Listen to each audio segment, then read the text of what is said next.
শুভ দুপুর সবাইকে। এখন বাজে ওই 3টের মতো। এই দেখো, সে সকালে ছাদে এসছিলাম, ইয়ে বাবা কি অবস্থা হয়েছে দেখো। সারাদিন তো মেঘলা ওয়েদার ছিল, এই জন্য অতটা তাড়াতাড়ি শোকায়নি, কিন্তু এই বেলা বাড়ার সাথে সাথে এত রোদ আর এত হাওয়া যে ঘরে বসে বাইরের দিকে তাকানো যাচ্ছে না। ভাবলাম খাওয়া দাওয়া হয়ে গেছে, ছাদে যাই, গিয়ে দেখি কি অবস্থা। জানতাম যেরকম কিছু একটা হবে, দেখো কি অবস্থা।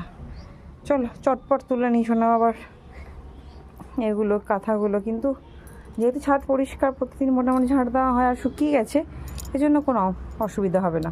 কখনো কখনো এসে দেখি ভিজা অবস্থাতে পড়ে গেছে, তখন সেটা নোংরা হয়ে যায়। চলো চটপট তুলে নিই। আর আকাশটার দিকে তাকালে যেন এখনই মনে হচ্ছে যে একদম পুজো পুজো চলে এসছে। সে শরতের আকাশ যেন।